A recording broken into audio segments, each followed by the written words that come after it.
Cinema mad cinema next level awesome. BP, sugar, అదే విధంగా కొంతమంది వ్యాధిగ్రస్తులు ఉంటారు. ఆ వ్యాధి బారిన నుంచి తప్పించుకోవాలంటే మ్యాడ్ సినిమా చూడనా, మ్యాడ్ సినిమా చూడు. నవ్వి నవ్వి నవ్వి కింద పడిపోవాలి. లడ్డు క్యారెక్టర్ నెక్స్ట్ లెవెల్, పెళ్లి scene next level, Goa trip పోతుంది అది నెక్స్ట్ లెవెల్. ఈ కాలిపిల్లి మన దోస్తాన్ సినిమా ఉంటది, లవర్ కి లవర్స్ చూడవలసిన సినిమా. అదే విధంగా మన ఫ్యామిలీస్ 3 సంవత్సరాలు పైబడి నుంచి ఎట్లాంటి సెన్సార్, ఎట్లాంటి గలీజ్ సినిమా మాత్రం కాదు.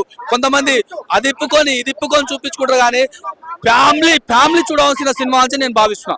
100% ఈ సినిమాకి తెలుగు సినిమా ప్రొడ్యూసర్ లాగా మ్యాడ్ సినిమా మీరు సేమ్ గా మీరు పెద్ద ప్రొడ్యూసర్లు, తెలుగు సినిమా ప్రొడ్యూసర్లు, పెద్ద ప్రొడ్యూసర్లు చిన్న సినిమాలు చూడొద్దని మీరు కొద్దిగా సేమ్ గా ఉండొచ్చు, కానీ అయినా సరే చూడండి.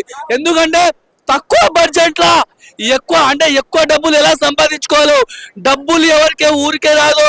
మన గుండన్న చెప్పినట్టు తక్కువ బడ్జెట్ లా ఇట్లా గుండెగా ఇట్లా ఇగో డబ్బులు ఎవరికి ఊరికే రాదు.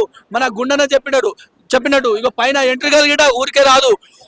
తక్కువ బడ్జెట్ లా ఎక్కువ డబ్బులు ఎలా సంపాదించాలా అని మీరు అనుకుంటే మ్యాడ్ సినిమా. అదే విధంగా మన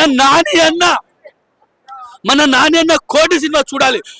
దయచేసి మీకు మీ సినిమా థియేటర్ లా వచ్చి అవైలబుల్ లేకోకుండా ఓటీటీలైనా చూడండి కోర్టు మూవీ. అదే విధంగా mad square movie.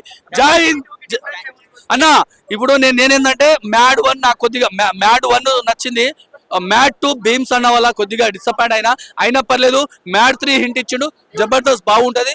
I love you all. అరే వెంకటేష్, ఎవరైనా రాసిన డైరెక్టరు ఏం తిని రాస్తున్నారా ఆ డైలాగులు? అన్నం తిని రాసినావా, కళ్ళు తాగి రాసినావా, బీర్ తాగి పబ్బులో పోయి రాసినావా, గోవలో పోయి రాసినావా, ఏం తీసినావు రా అసలు? నువ్వు మంచిగా లేకపోతే కామెడీ నీ పేరు మీద కామెడీ అని రాయాలా? Next director I love you darling.